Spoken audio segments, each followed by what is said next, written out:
Imagine a world where a single person can shake the foundations of global security with just a few keystrokes. Meet Conor Brian Fitzpatrick, a name that struck fear into the hearts of cybersecurity experts and made headlines worldwide. From humble beginnings on an underground hacking forum to orchestrating one of the most audacious cyber attacks ever, Conor's journey is nothing short of explosive. He didn't just steal data, he made the FBI his target, spreading chaos and misinformation like wildfire. But this story isn't just about a hacker's rise to power. It's about the high-stakes battle between cybercriminals and the world's most powerful law enforcement agencies. Conor's empire seemed unbeatable until a global crackdown turned his world upside down.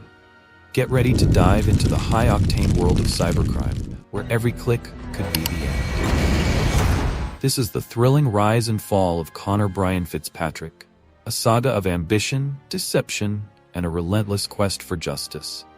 Strap in and join us as we uncover Conor's incredible story's dramatic twists and turns. Walk out, Timmy. Right here. Step out of the house, please. Pardon? Step out, please. Okay. Is there anyone else in the house? Nope. Conor Brian Fitzpatrick, born in Ireland, grew up in a seemingly ordinary environment. His early life was marked by a keen interest in technology and computers, which would later define his path into cybercrime. As a teenager, Conor exhibited a natural aptitude for hacking and programming, skills he began developing in his spare time. He was initially fascinated by the world of computers and digital systems, quickly mastering various programming languages and hacking techniques. This interest soon evolved into a more serious pursuit, as he began exploring underground forums and communities where hackers gathered. By his late teens, Conor was already active on forums like RaidForums, where he started making a name for himself by engaging in small-scale hacking activities. Oh my god. More needs to be covered. There. His early exploits involved accessing and leaking data from smaller companies and individuals, which gave him the confidence and experience needed to tackle more significant targets. Despite his growing skill set, Conor's early life was relatively unremarkable outside of his online activities. He managed to keep his cyber activities under the radar, blending his burgeoning hacking skills with a facade of normalcy in his personal life. This combination of technical expertise and careful concealment would later allow him to escalate his criminal activities without immediate detection. Conor started small, but quickly made a name for himself by hacking into major corporations and leaking sensitive data belonging to millions of people. His expertise in bypassing security systems allowed him to access private information from some of the largest companies in the world. This wasn't just about the challenge for Conor. It was a calculated move to build a reputation within the underground hacking community. Soon, he was a well-known figure in the circles that thrived on chaos and data theft. Conor's growing influence and illegal activities didn't go unnoticed. Cybersecurity researchers and law enforcement agencies began monitoring his actions, but instead of backing down, Conor decided to strike back in a bold act of revenge. In an unprecedented move, Conor hacked into the systems of none other than the FBI. All the IDSs are down too. Yeah, you need to get Reynolds on This wasn't just about showcasing his technical skills. It was a direct message to those who were after him. Conor used this opportunity to spread misinformation, causing further confusion and showcasing his fearlessness. The audacity of hacking one of the world's leading law enforcement agencies sent shockwaves through both the legal and illegal worlds. It also solidified Conor's position as a key figure in the hacker community, elevating his status as a mastermind of cybercrime. As his reputation continued to grow, Conor didn't stop at hacking individual corporations or government agencies. He set his sights on something bigger, taking control of one of the largest online forums dedicated to trading stolen data. Under his leadership, the forum became a hub for buying and selling private information, impacting millions of lives around the world. Conor's control of this forum was strategic. He understood the value of data in the modern world, and he used the forum to broker deals, sell information, and grow his criminal empire. His position at the top of this network made him one of the most powerful figures in the cybercriminal underworld. For a while, Conor seemed unstoppable. Many hackers and even some law enforcement agencies believed that he was untouchable. He operated with a level of confidence that came from years of evading the authorities, building complex networks, and always staying one step ahead. Conor's ability to continuously outmaneuver law enforcement made him a legend in hacking circles. He knew how to cover his tracks, manipulate systems, and use his vast resources to stay hidden in the shadows of the internet. It seemed like no one could take him down.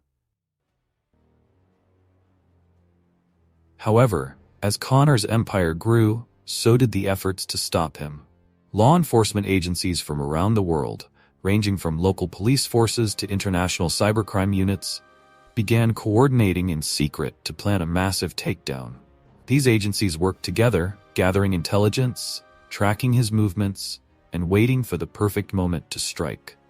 And finally, after months of preparation, they launched a coordinated operation to bring down Conor's entire network. It was one of the largest takedowns in cybercrime history, involving multiple law enforcement agencies from different countries. After confirming Conor's address, the FBI sent a fake package to his house so they could catch him when his computer is open. Let me see your hands. Come on, sit down. Walk out to me. Right here. Step out of the house, please. Pardon? Step out, please. Okay. Is there anyone else in the house? Nope. Step out here for a minute. Let's have a search. Okay. FBI, anybody else in the house? Nobody else. FBI, anyone else in the house? Despite Conor's best efforts to evade capture, the operation was successful. His criminal empire crumbled, and he was taken into custody, marking the end of one of the most prolific careers in the history of cybercrime. Conor Brian Fitzpatrick's arrest sent shockwaves through the hacking community. It served as a stark reminder that no one, not even the most skilled cybercriminal, is above the law.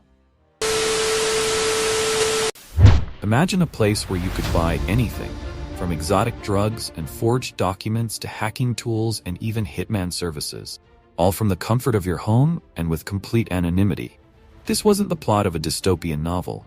It was the reality of the Silk Road, a dark web marketplace in just a few short years became one of the most notorious online black markets in history. Concealed by layers of encryption and fueled by the rise of Bitcoin, the Silk Road promised freedom and revolutionized how people thought about buying and selling illegal goods. At the heart of this digital empire was a man with a radical vision, operating under the pseudonym Dread Pirate Roberts. Ross Ulbricht, a libertarian idealist turned dark web kingpin, set out to create a marketplace free from government control, a utopia for those who shared his disdain for the war on drugs, and a haven for those seeking to operate outside the bounds of the law. The Silk Road was not just a marketplace, but a bold experiment in decentralized, anonymous commerce that would test the limits of technology, law enforcement, and human ambition. This is the story of the Silk Road, a tale of innovation, idealism, betrayal, and the relentless pursuit of freedom, set against the backdrop of the Wild West of the internet. It's a journey through the shadows of the digital world, where every click could mean riches, ruin, or arrest, and where the glow of a computer screen often blurred the line between right and wrong. Buckle up as we dive into the rise and fall of the dark web's most infamous marketplace. Ross Ulbricht, a libertarian with a strong belief in personal freedom, created the Silk Road as a way to disrupt the traditional drug trade and promote a marketplace free from government regulation. Ulbricht, former physics and engineering student, was deeply influenced by libertarian economic theory, particularly the works of economist Ludwig von Mises and the Austrian School of Economics. He envisioned the Silk Road as a means to reduce the violence associated with the drug trade by moving transactions online and ensuring anonymity for buyers and sellers. Ulbricht initially ran the site as a side project, coding the platform in PHP and hosting it on a server in Iceland. He chose the name Silk Road after the ancient trade routes that connected the East and West, symbolizing a marketplace that connected buyers and sellers without borders. The platform's business model relied heavily on Tor, an anonymizing network that conceals users' locations and browsing habit, and Bitcoin, a digital currency that offers pseudonymous transactions. The Silk Road quickly gained popularity as it provided a relatively safe, anonymous, and convenient way for users to buy and sell illegal drugs, counterfeit documents, hacking tools, and other contraband. The marketplace operated much like a traditional e-commerce website, with a user-friendly interface that included product listings, customer reviews, vendor ratings, and an escrow service to protect both buyers and sellers. User anonymity. Users accessed the site via Tor, which masked their IP addresses, and transactions were conducted using Bitcoin, which offered an additional layer of anonymity. To register, users needed only a username and password, with no email address required. Grow system. A key feature of Silk Road was its escrow service, which held funds in Bitcoin until the buyer confirmed receipt of the goods. This system helped build trust in the marketplace by protecting buyers from potential scams. Reputation system. Similar to platforms like eBay, Silk Road had a reputation system where buyers could leave feedback on vendors. This helped to ensure a level of accountability and allowed users to gauge the reliability of sellers based on past transactions.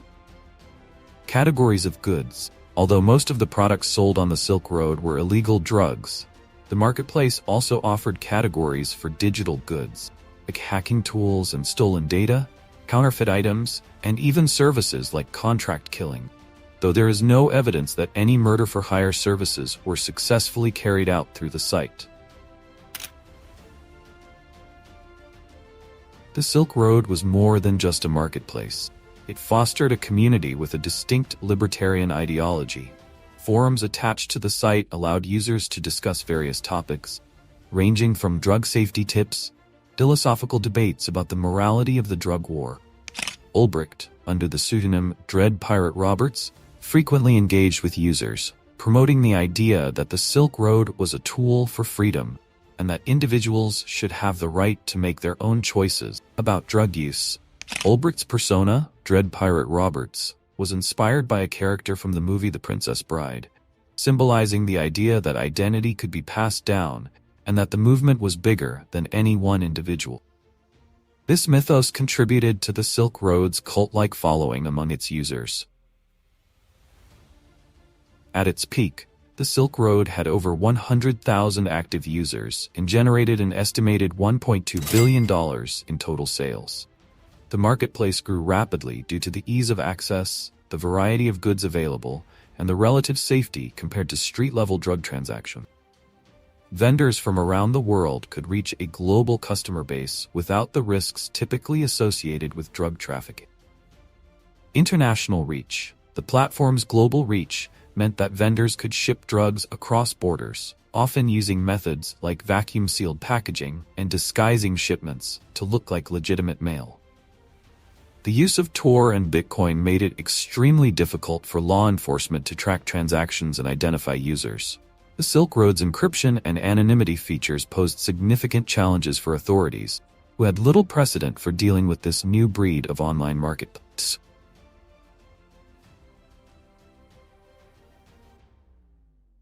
Despite the Silk Road's success in evading law enforcement for a time, various agencies, including the FBI, DEA, and Homeland Security, were actively investigating the platform. The investigation into the Silk Road was complex and involved extensive collaboration between agencies around the world. Investigators initially had little to go on, as the site was hosted on the dark web, and transactions were conducted with Bitcoin. However, they slowly began to piece together information through traditional investigative methods, such as undercover buys and tracing digital footprints. The FBI's breakthrough came from a combination of cyber and traditional detective work. A key lead came when an early forum post by Ulbricht, under a different username, advertising the Silk Road was traced back to his email address. Investigators also identified a server hosting the Silk Road in Iceland and were able to clone it, gaining access to the site's backend. On October 1, 2013, Ross Ulbricht was arrested in a public library in San Francisco. The arrest was strategically timed so that Ulbricht was logged into his computer as Dread Pirate Roberts, allowing agents to seize his laptop before it could be encrypted. This gave the authorities access to a wealth of evidence, including chat logs, Bitcoin wallets, and detailed records of Silk Road's operations. Ulbricht was charged with multiple counts, including conspiracy to commit money laundering, computer hacking, and conspiracy to traffic narcotics. The evidence against him was overwhelming, and the trial revealed the extent of his involvement in the site's operation, including his attempts to have 6 individuals killed, none of which were proven to have been carried out. Ulbricht's defense argued that he was not the real Dread Pirate Roberts, but rather a fall guy who had taken over the site briefly before passing control to someone else. However, the prosecution provided extensive evidence showing Ulbricht's direct involvement from the site's inception to his arrest.